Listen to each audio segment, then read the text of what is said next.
Welcome, everyone, to another episode of HR and Payroll 2.0. I'm Pete Tiliakis, and as always, I'm joined by the legendary Julie Fernandez. Welcome, Julie. Hey, Pete, thanks so much.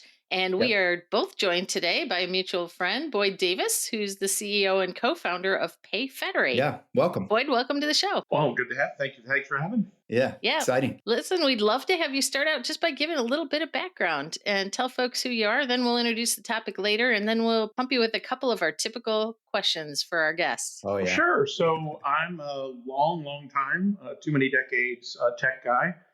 Started out my career in hard tech at Intel. I was in Intel for a couple of decades. Very disappointed and sad to see what's happened to that great company.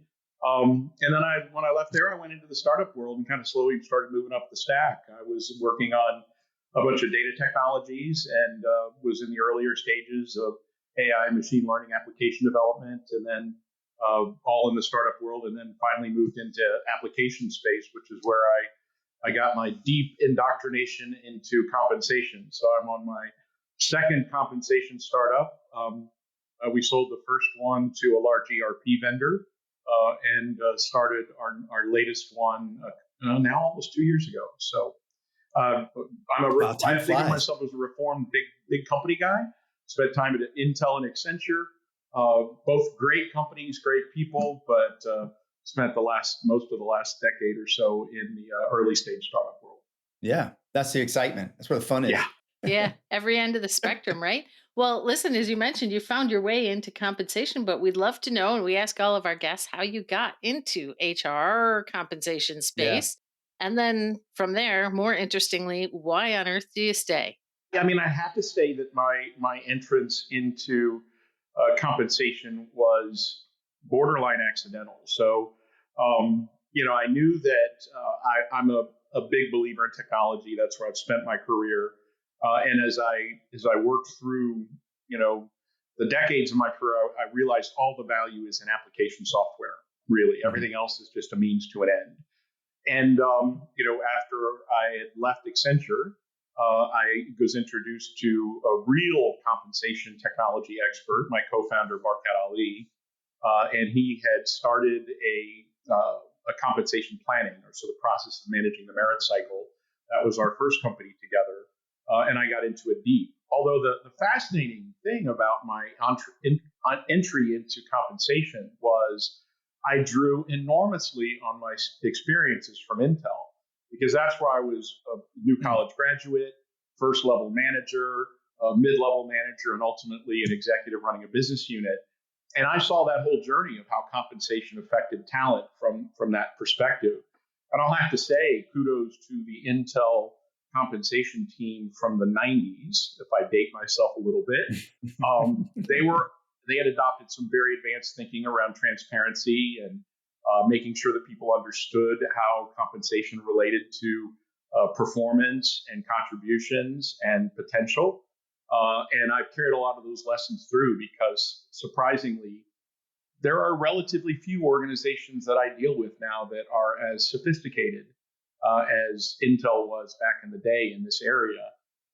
But I always feel like I bring a business leadership perspective to comp because to me, it was, I was the one complaining about, oh, you're not paying my people enough. And, and now looking at it from the other side, I always say I was one of those jerk executives who thought they knew how compensation worked.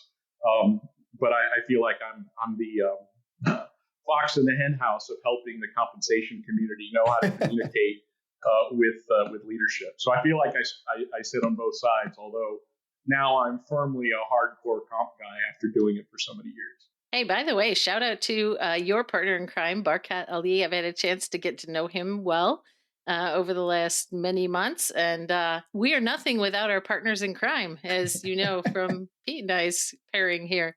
Absolutely. No crime. Absolutely. And Barkat is one of those crazy guys who knows deeply compensation, but he is equally deep in software architecture. So that's why it's really one of the sources of our differentiation, I think, is, we have a number of competitors, lots of people play in this space, and some of them are very, very deep in comp, and some of them are very, very deep in tech. Very, very few of them are equally adept in both. And I think that's given us an ability to deliver an insightful thing. But we're not here to talk about my product. But yeah, Barcat is very, very special. Hey, so I think we've given folks a little bit of a hint of what our topic's going to be for today. And Now you're we're doing some research on it, right? yeah, that's right. So we Yeah. wanted to talk with you, Boyd, about the changing landscape of compensation, which is near and dear to your heart. And especially in today's landscape, employers seem to need to share more details about their compensation philosophy and structure than ever before in history, right? And I know you have some thoughts about why that is. Yeah, so the the biggest change in compensation is definitely the shift toward transparency, and transparency is a loaded word. In some senses. You have a number of laws being passed. I think we're up to 22 states in the United States, significant parts of the European Union and the UK and Canada, and maybe a little bit less so in Asia and Latin America. There's laws being passed to say you have to publish the estimated range for a given job when you post it, and you have to tell an employee who's in a job what's the range for their job. And the purpose of it, of course, is to make it easier for traditionally underrepresented groups, in particularly, the gender gap, where women are perceived to maybe not be as aggressive in negotiating pay, and therefore making it more transparent, will close that gender wage gap.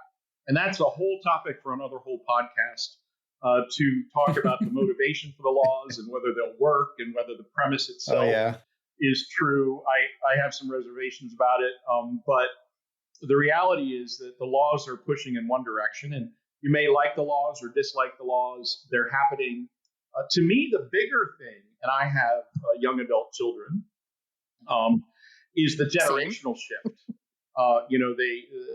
They expect they're much more willing to share details about their pay with one another, and they have a much higher expectation of understanding pay. So I think this shift is not just the legal shift; it's also a generational shift, and I think it's welcome. I look at it like the stock market, right? The labor market is a market, and markets perform better when there's transparency between buyers and sellers. So Yeah. I look at this as a very great thing, so that more people can get paid what they're worth. And by the way, unfortunately Yeah. for some employees or job seekers, what you're worth may not be what you'd like to make. That's So right. it cuts both ways, right? People should get paid for Yeah. the value that they contribute, and but Yeah. it's radically changing compensation in a number of different ways that have nothing to do with the laws or compliance. It has to do with, how do you construct your pay strategy? How do you monitor it and communicate it? And I think those implications are quite significant, and represent a challenge, particularly for those organizations outside of, the largest organizations in the world. If you have fewer than 10,000 employees, the challenge is much, much greater than if you're my former employers, Intel and Accenture. They have massive teams to go kind of manage this, but you get down to, even a 200 person shop, they probably don't have any compensation professionals on their team, and yet they're going to have to publish pay ranges and be able to explain them. So that's the Yeah. change, is the breadth of how many people need to be prepared to communicate what they're going to pay for a job that they post. Yeah. And that you mentioned the transparency being, the definition of that. There's probably a different lens for every generation as to what they expect, right? And what they're willing to tolerate in that regard. Yeah, I hear two objections to it, and both of them are kind of Yeah. valid. One is they immediately think of transparency being like a government organization, right? Like Yeah. universities, Yeah. they publish everybody's Yeah. absolute pay in a website. You can go Yeah. look, right? Military. Yeah. The Yeah, military, and right? very, very few people believe that that's the right path for the private sector. And the other one is just kind of a knee jerk. Government shouldn't tell me what to do. If I'm going Hmm. to underpay somebody, and they are willing to take it, then I should be Yeah. able to go do that. I get a little bit of that, and I understand that mindset. But again, I kind of liken it back as who would want the public stock markets to be operate the same way, where some people got to buy stock at a different price. And, I think markets Yeah. perform better Yeah. when the buyers and sellers have clearer understanding of one another, and I think it's a fair role for governments to make that happen, because it's not like saying you have to pay somebody something. Nobody's saying, okay, at least in this context for transparency, that you must pay people the same amount. It's not even that. It's just that you have to be able to say when an employee comes and says, okay, what are you offering for this job? The seller ought Yeah. to say what it costs. That's Welcome to The Human Role, your go-to podcast where HR and payroll collide with innovation. I'm your host, Tiana Neal, and every month I'm diving deep with industry experts and change makers, bringing you real talk insights, practical tips, and fresh takes you won't hear anywhere else. Whether you're a leader, practitioner, or just curious about the latest HR and payroll trends, I've got you covered. Ready to roll with the best? Tune in for fresh perspectives, actionable tips, and the knowledge you need to roll forward with confidence. Subscribe now and let's transform the way you work. Yeah. Hey, spoiler alert. I know, Pete, Yeah. we've talked a few times about this mini poll or mini survey we have on compensation Yeah. out. One of the questions there is specifically asking practitioners, what does transparency mean to you, and what level of transparency exists in your organization? Is it, anything from none to, we just communicate our methodology and kind of, maybe where we expect to fit in the range, of salaries, or all the way down to, military style, open It's on the info. it's all It's open, all out open there, book. Yeah.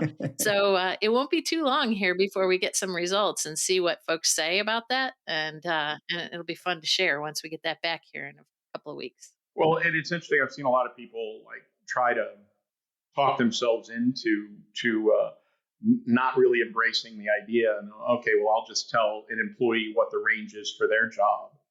But it's like a thread of a knit sweater. You start pulling on it, like, yeah, but what about when Mm. you post the job for that person's manager online?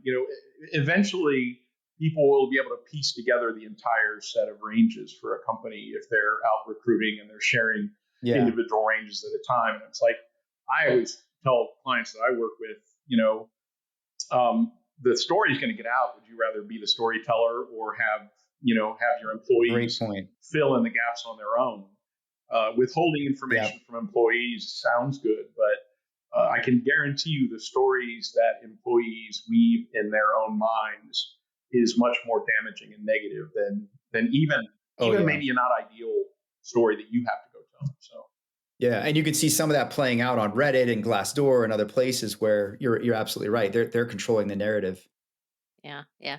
So Boyd, I when you and I met, it was thanks to a mutual friend of all of ours, actually, Steve Goldberg, and we had The legendary the Steve Goldberg. legendary, yeah, some of our earliest conversations.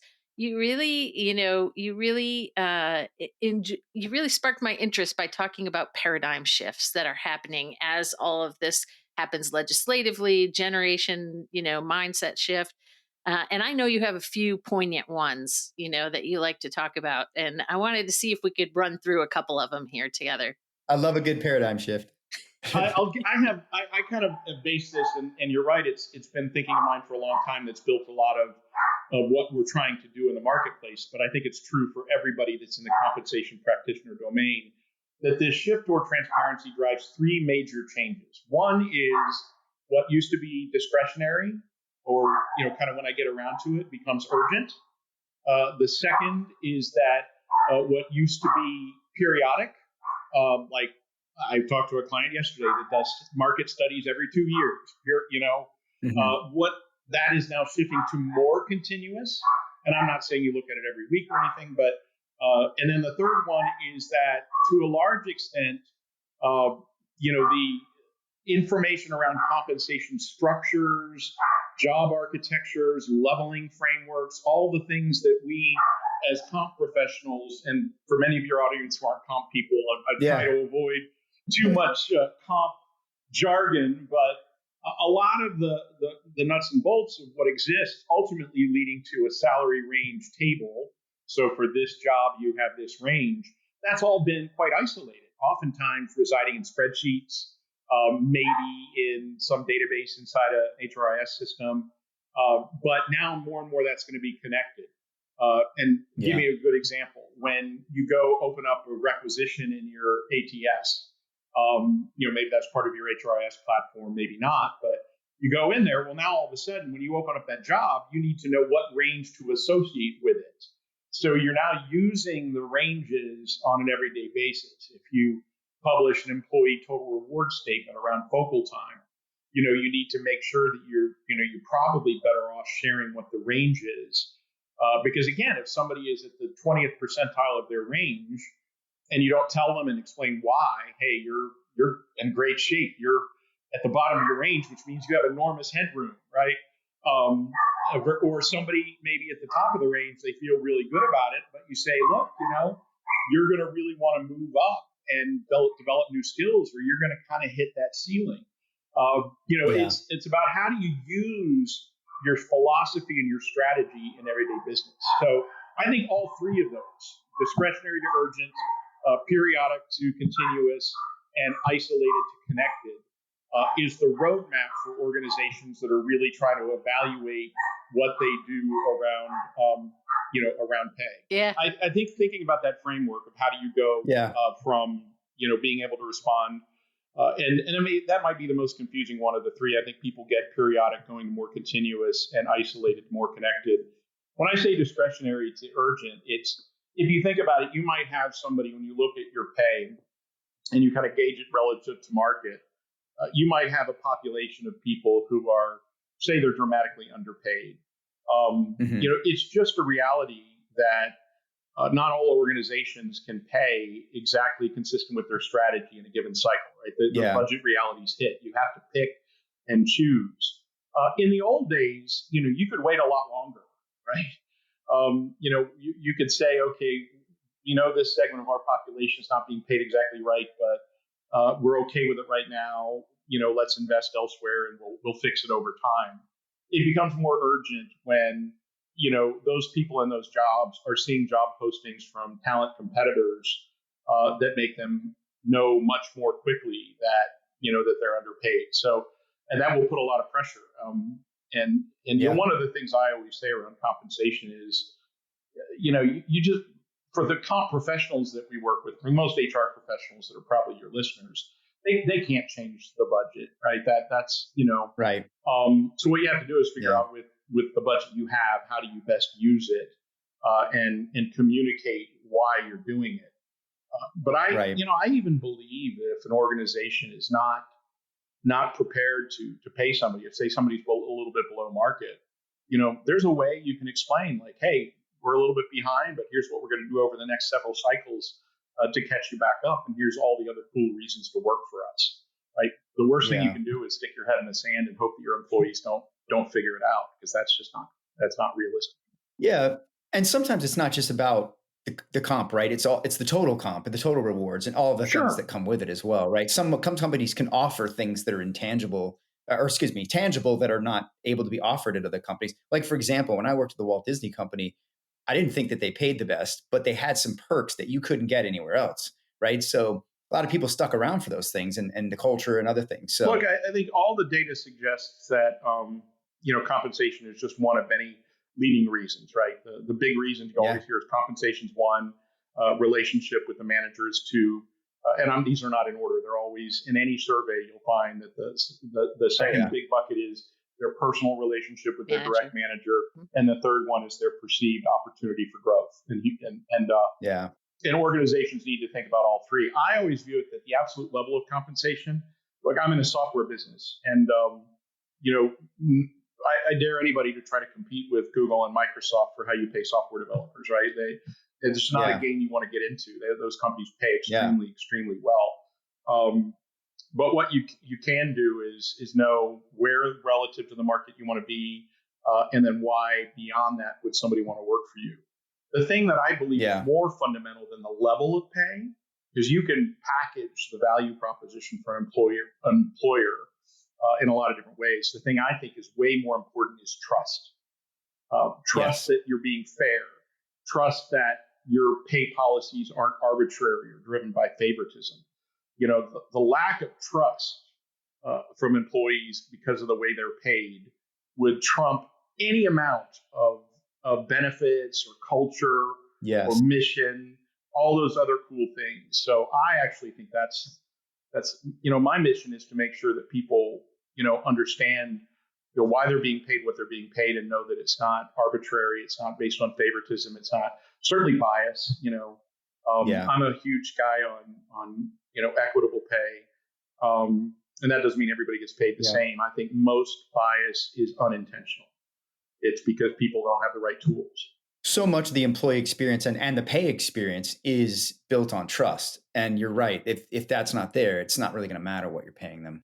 Yeah, I think internal to the organization too. So comp has always been its own thing, right? You mentioned comp jargon, and there's a whole it's a whole practice and a whole profession on its own, Yes. It's a and science. it's a thing, right? It's a It big is. hairy thing Art and science. Art and science. that Art people and love science. or they shy away from, just like payroll. But I think the transparency, one of the things that I see the most happen organizationally, to companies or folks that are looking across their HR staff, is the impact it has on recruiting and the pay that you offer your new candidates, especially as we come out of a tight labor market, right? And the war on talent, has been around for a little while, and how you have to now look at what you're paying your new recruits and your new hires, and how that compares to folks who have been loyal and stable employees for a while. And that feels like that's one of the bigger ahas, or the bigger fears, or the bigger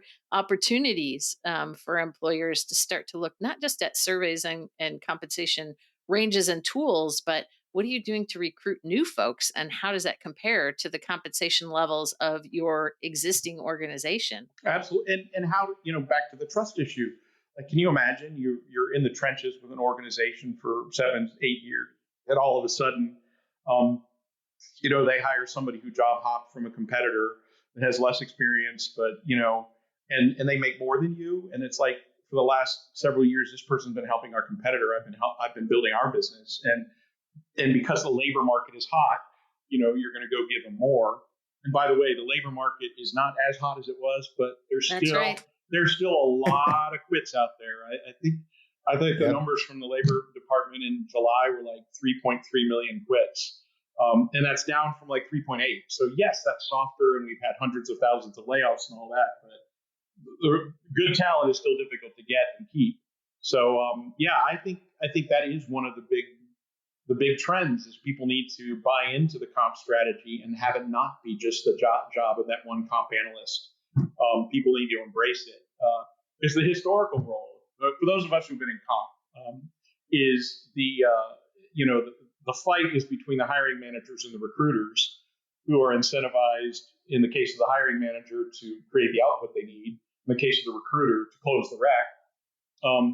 The comp person is always the bad guy, saying you can't do this, and there's always kind of a fight. And I think the point is, we got to give everybody the data to say, what might be penny wise to get that one rec closed might be pound foolish if the whole organization starts to suffer. But everybody needs to be committed to both a consistent, competitive, and equitable comp framework, but also recruiting and retaining the best talent. Yeah, and so that transparency has to happen internally in organizations first, right? Especially where they're larger than just, one jack of all trades, has to handle pretty much everything because you're a smaller organization. So comp needs to demystify what's going on over there, so that recruiting can, march to the right drum. And, even managers who are working with existing talent and, need to be concerned about their growth and their development and retaining them, and making sure that they understand and get that message of trust and transparency. Sometimes they don't have the visibility they need either, and so it's transparency for all, right? It's where we're headed. It's got to go all over the place. It's interesting. One of the things I would also say about this new environment is that compensation is extraordinarily complex. How do you identify what jobs to benchmark against your jobs, right? That's an art and a science. How do you know, how often to update it, and what happens when new survey data comes out, and all that. One of the things I would say is, we, at our organization, we've become increasingly focused on encouraging people to think about compensation the way you think about your car. right? Most people that own a car, you're going to go fill it up with gas. You're going to go change the oil when it needs to be changed, get the windshield wiper fluids, right? Everybody does that on their own. But when there's a significant challenge with their car, few people anymore can do what they used to do in the old days of put it in the garage and start tinkering around with it, because you need supercomputers to talk to cars. So I think comps the same Yeah. way. I think increasingly most organizations, particularly in those with anywhere from a few dozen to a few thousand employees, would be better off finding some compensation experts externally to help them do the heavy lifting of crafting a structure, updating the ranges, but then use the internal expertise around comp to manage the comp cycle and really tailor it to individual employees. So I see that Yeah. bifurcation happening in a big way, and I think we're going to see massive growth in the compensation consulting arena as more people need to go and get their, either you can use the analogy of a car, go to your mechanic, or Yeah. maybe in a medical analogy would be most organizations can hire their own primary care physician for compensation. But when it gets to be a little bit more complex, you got to go outside and find a specialist. The Use Case Podcast is where technology vendors get to talk about themselves. And it's a wonderful place for vendors, investors, and practitioners to listen to the story of the solution, the features, the benefits, the attributes, etc. And we get to know the CEO or founder during the call, and we also get to know the tech. So subscribe to the Use Case Podcast. Hey there, I'm Tim Boris, host of the Working Well podcast, where business strategy meets human sustainability. If you're an executive, a leader, or change maker ready to ditch burnout, build thriving teams, and drive real results, this is your next must listen. Tune in on the Work Defined Network or at timboris.com/podcast. So I'll throw a huge shout out to Julie's organization. Is one of the ones that I think is leading this charge to make some of these services that have to be personalized and tailored. So I really believe we're probably going to get me next to what do I recommend people do, but that'll be one of my recommendations. Is for most organizations, find your specialist.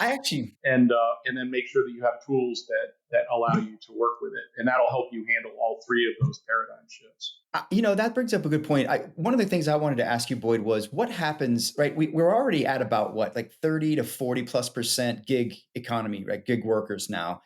We're clearly heading well over 50% in the coming years. And some say we might even get to more of a balance of where most of workers are gig, right? Which then means that a lot of us then are solopreneurs.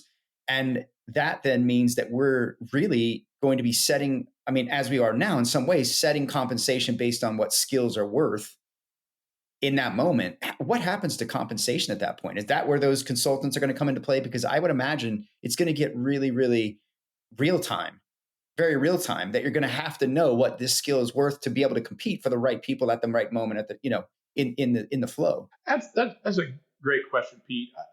And maybe I'm a bit of a contrarian on this. I think there is some level of people looking at the early points of a curve and extrapolating it out to an end point, right?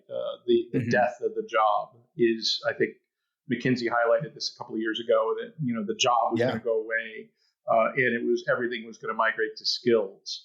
I'm a massive believer in skills. Most organizations are woefully behind in associating the skills they have with the output they need, right? We're still too heavily as a society based on credentialing and signaling and things that don't relate to an actual output.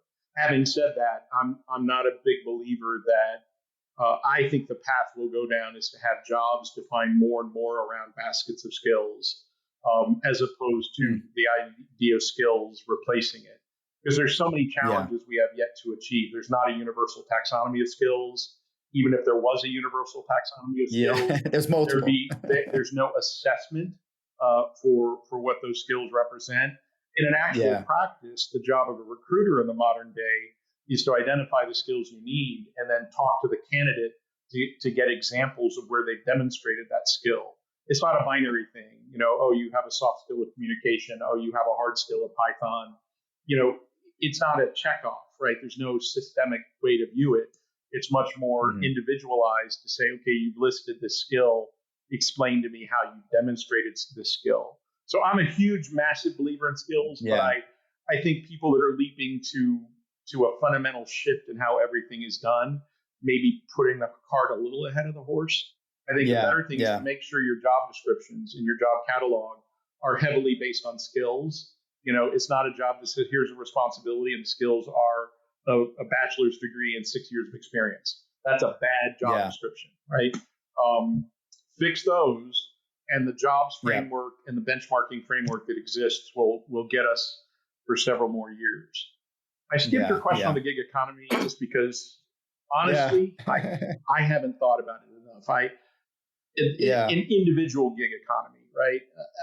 There's a lot of the gig economy that is firm to firm, right? So a great example, right? True. If B2B.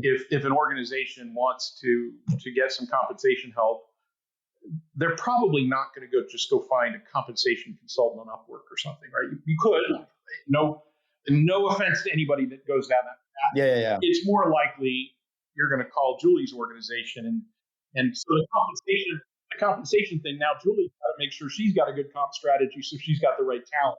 So I think the breakdown of organizations into outsourcing, that I think will be quite dominant. But I'm not sure if we're going to get to everybody's a 1099 contractor and everybody works for themselves. I think that's unlikely to. There's some very lofty predictions about what how many workers will be solopreneur types, and I'm just curious what that's going to do to these. But I agree. I wouldn't say go get a one-off.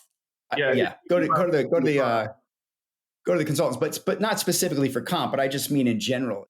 I was using that as an example that's close to my heart. But in anything, I'm the CEO of a company, and I outsource marketing, I outsource finance. I outsource a chunk of engineering. Most of it is firm to firm. That's a great point. And I think most organizations should think that way.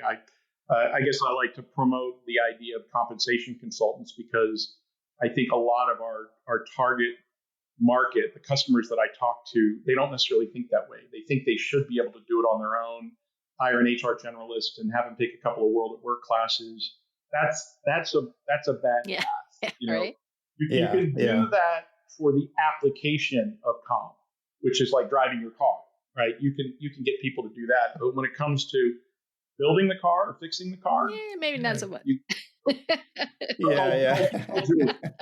the whoever. The hundreds of other Julies out there that have those skills. Agreed. So Agreed. It's funny. Some software executives like, our goal of our software is to replace consultants, and I just think that's silly. The goal of ours is to make the output of a compensation professional more impactful in the organization and to increase the efficiency of delivering that impact. And for the vast majority of our customers, the people that create that output should probably not be, a lot of organizations shouldn't afford to hire a full-time person with those skills. Much cheaper and much better to go to an expert outside. Hey, so, knowing you're a technology guy at heart, Boyd, and that's how we started as we began our conversation, I definitely wanted to make sure we had a little chance to talk to you about the trends you see in technology. We know you've been, down a path of a technology software solution before and are at it again. And so, how are you seeing technology adapting to these kinds of trends? And, what gets you excited in the technology sphere? Yeah, it's crazy that I've talked about compensation and alluded to software for the better part of 35 minutes or so, and haven't used the two letters AI. I know you're going to now, though.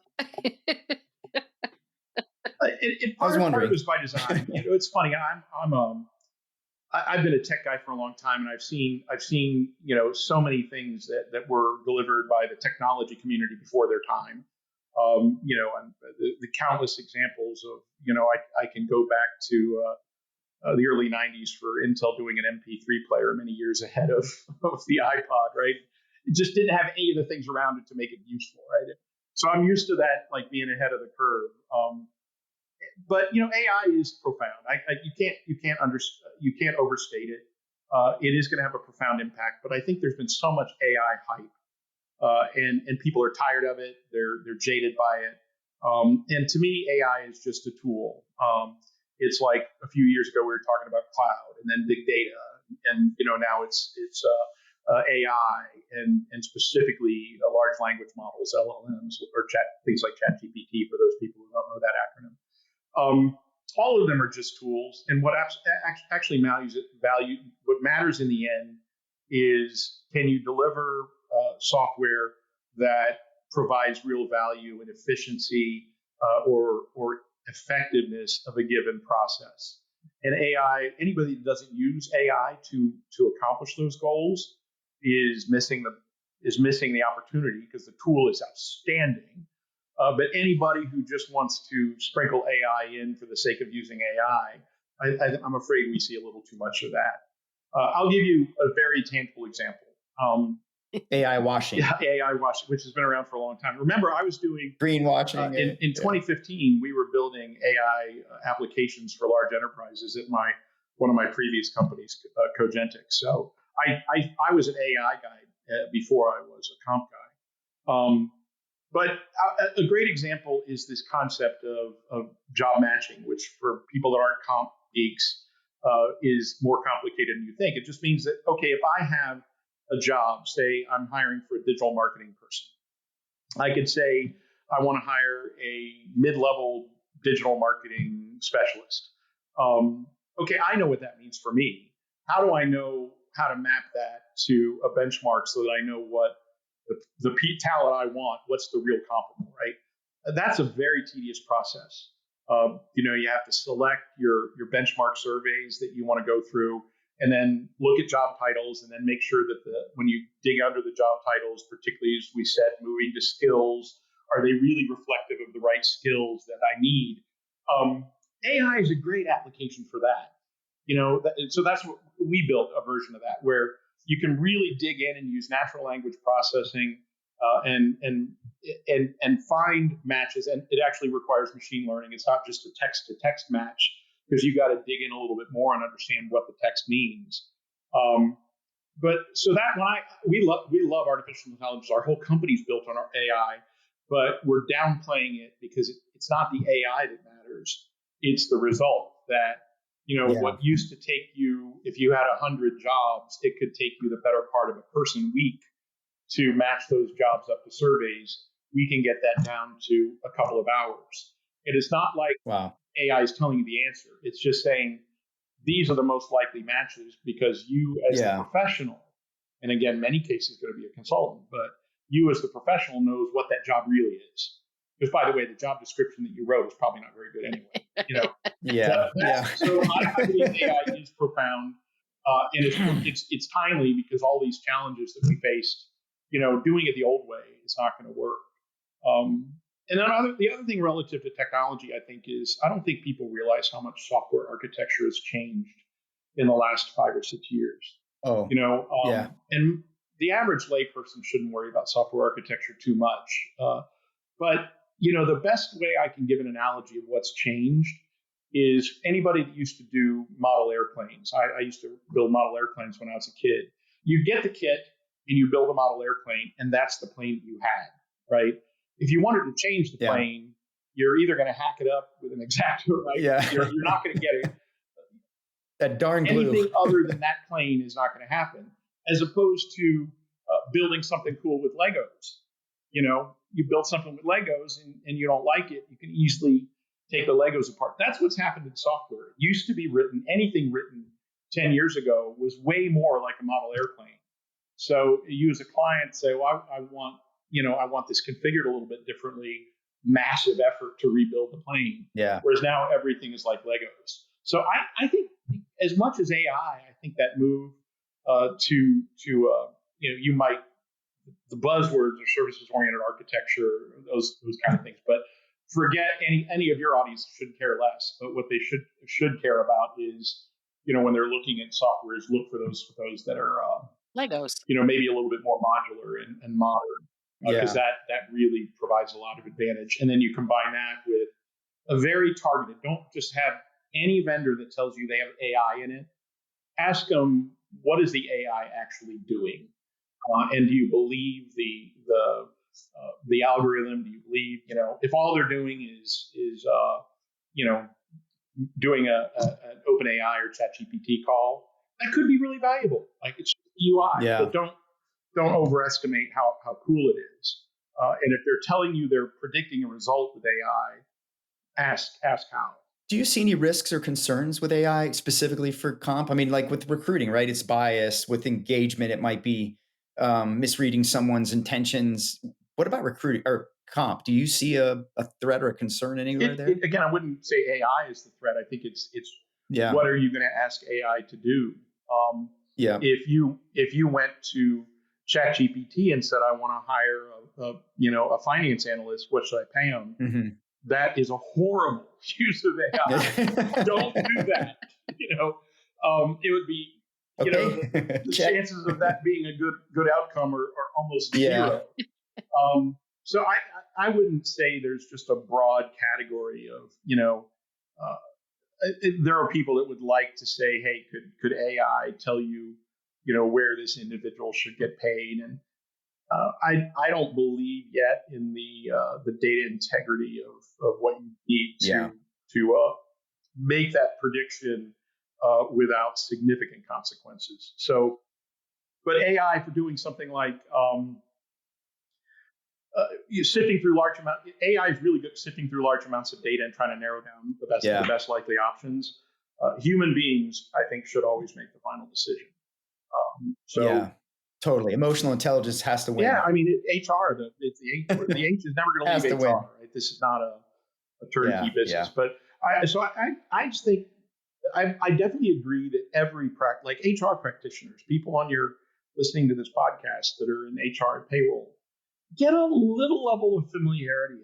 I wrote an article a couple of years ago about AI basics for HR people, because knowing how things work, and not to know how to pick a random forest algorithm from some other algorithm, Yeah. but to just know the basics of it will give you a chance to ask the right questions. Hi there, I'm Peter Zollman. I'm a co-host of the Inside Job Boards and Recruitment Marketplaces podcast. And I'm Stephen Rothberg, and I guess that makes me the other co-host. Every other week, we're joined by guests from the world's leading job sites. Together, we analyze news about general, niche, and aggregator job board and recruitment marketplaces sites. Make sure you sign up and subscribe today. Google has some great free training you can do out there. I'll try to find the link I used when I did it and put it out there for everyone. There's plenty of free resources to get some training. And you have to find ones that are in lay person speak, right? Because it can be intimidating. Yes. AI is Yes. very, very simply a prediction. That's all it is. It's just statistical prediction.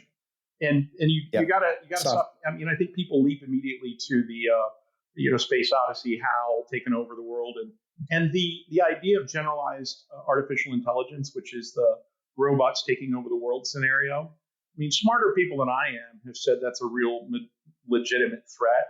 It's just not even in the earliest stages of being. It's possible that it's not even feasible ever. Right? What we're looking at now is much more mundane. Computers churning a lot of information to make a statistical prediction. And I don't know, most people, I don't know if they're not deep into it, don't realize that's all ChatGPT does is predict the next most likely word to emerge from a string of words. It just does it at such massive scale that it seems like it's intelligent. So I'd say buyer beware. Exciting. But definitely, if somebody's not leveraging AI, they're not. It's like trying to build a house and say, I'm going to go ahead and pass on the hammer. I don't need that tool, right?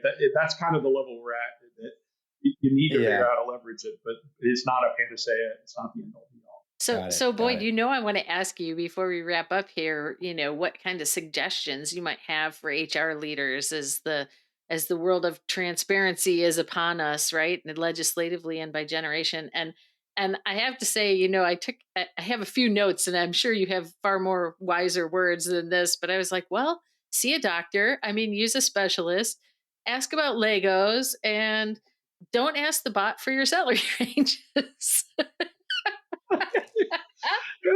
Besides those, first of all, I think for the HR leaders out there, take compensation as shift to transparency. Get ahead of it. Don't try to if you're thinking about it from a compliance perspective, you're already a half step behind. You should think about this as an employee engagement, right? To me, the link is clear.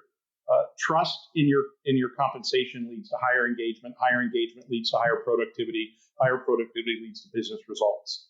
Like I said, I come at this comp world and the whole HR world from being an executive in a large organization, and that's the way business leaders think. I got to drive a bottom line result. So number one, get ahead of it.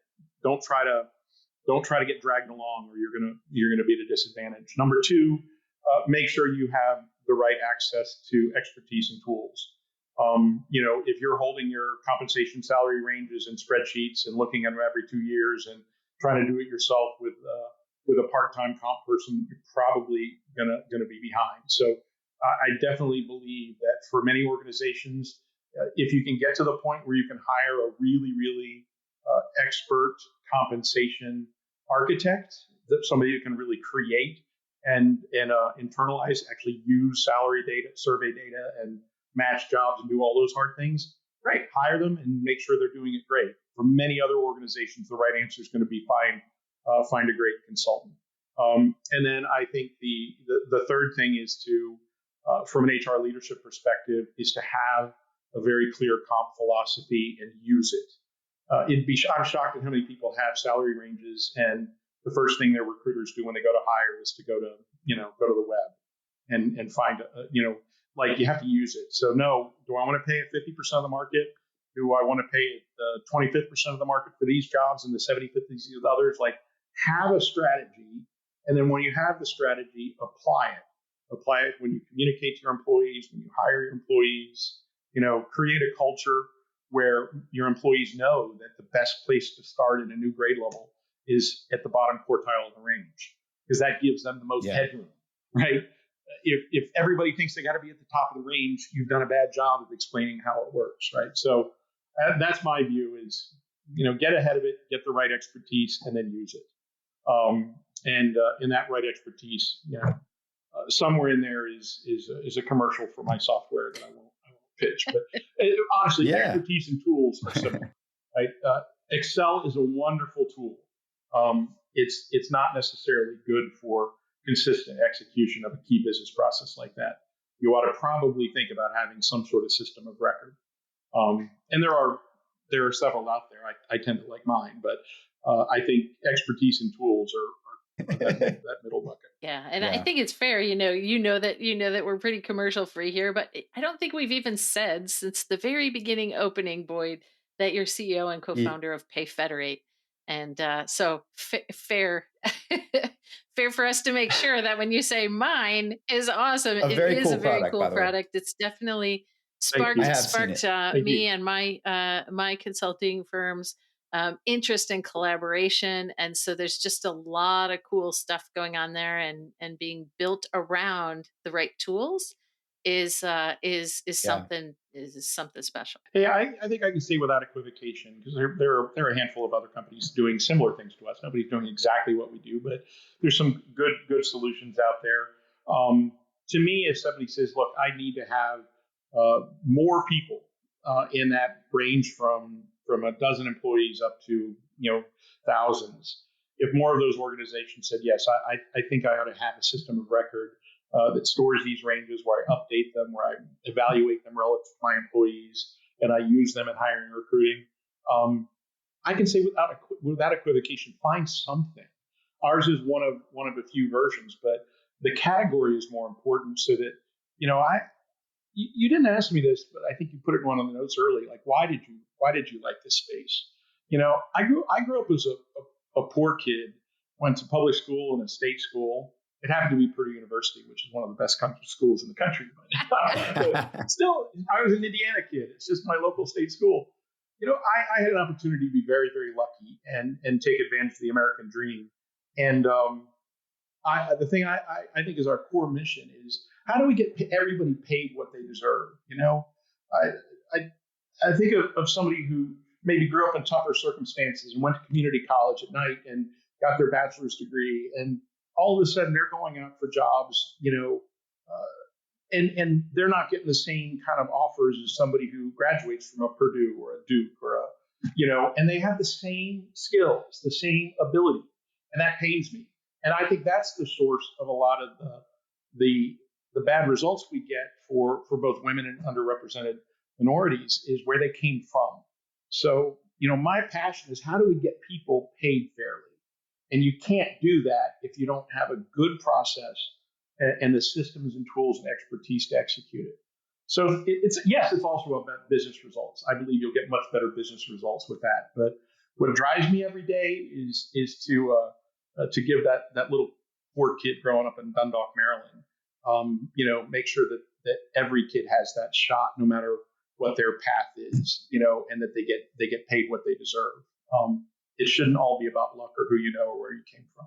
I love it. I think you're right. There's a lot of folks that, we don't all negotiate the best, right? Or the same. So there's this opportunity to make sure people are protected, and you do build that trust through that, right? I think, and that this could help Yeah, awesome. technology for sure. Yeah, so I think we can maybe wrap up a little bit for today. I'd love to. Yeah, I'm sure there's much more we could talk about. We might actually form and fashion it into another one of these sometime in the future, Boyd. But what is coming up for you? Where are you going to be? Where can folks reach you? And I'll make sure that we get the right information to Pete so he can actually publish it with our show description. Yeah. Where to connect with you. What are you up to coming up here in the coming weeks and months? Yeah. So we're plugging away, growing our business and serving our customers. We'd like more of them, so that's the briefest commercial I'll give. Reach out to me, Boyd at payfederate.ai is the email address. I think you can put my LinkedIn profile on the site where this is Boyd Davis one. I think You are number odd that one. I couldn't get Yeah, Boyd you're Davis. you're number one. Because I saw. there's not too many, but I couldn't get just Boyd Davis. And visit us at payfederate.ai if you want to learn more about our solution. And again, check out others. Look at modern compensation management software. Google something like that. I'm sure you'll find. I'm a big believer in the category, but I won't necessarily share the specific names for people. I think you should look at us first. But yeah, we're not at HR Tech. For those of you going to that, we chose to not go to that show next year. I think the next time audiences can stop by and visit us is in World at Work, Yeah. which I think is in Orlando, Florida next Yeah. year. So Yeah. come see us in Orlando in the spring. Maybe we'll be some other event, but in the meantime, we're always available 24/7. Hey, by the way, if you have that link to the article that you Yeah. mentioned, it's not what you called it, but I kind of, in my mind, it was AI for dummies, right? Something that you wrote, AI for HR. It wasn't for dummies. It's for HR. Yes, If I that's still believe I wrote it for. I believe I wrote it for World at Work. okay. So it is behind a paywall at World at Work. Happy to share Okay. that link for Great. those people. But if somebody also wants it, they can just drop me an email, and I own the rights to it too, so I can share it with whoever I want. Cool. But I'll Yeah, definitely, that's awesome. if we want, I can dig up that link and we'll put it in the show notes. That's as well. awesome. That'd be great. If you could find that, shoot it over. I'll get it in. We'd love to share. Okay. Awesome, Pete. Where are you going Very to be cool. coming up next? By the time this comes out, we'll be on the road in the thick of the fall tech event trail. So yeah, look for us out there. I think HR Tech will probably be the week that we launch Oh, wow. this. So That's going to be yeah, a hope crazy to see week. everybody there or at some event somewhere. Okay, awesome. Well, I know I'll see you there. And thank you so much, Boyd, Yes. for joining us. We appreciate you and all of the things you had to share with us today. Yes. Thank you It was so a lot much, of fun. Boyd. Happy to do this anytime with you guys. Appreciate it. Yeah, it's a great conversation. I know I learned a lot. I'm sure our guests did. And thank you so much. Really appreciate it. We'll talk to everybody next time. Take care.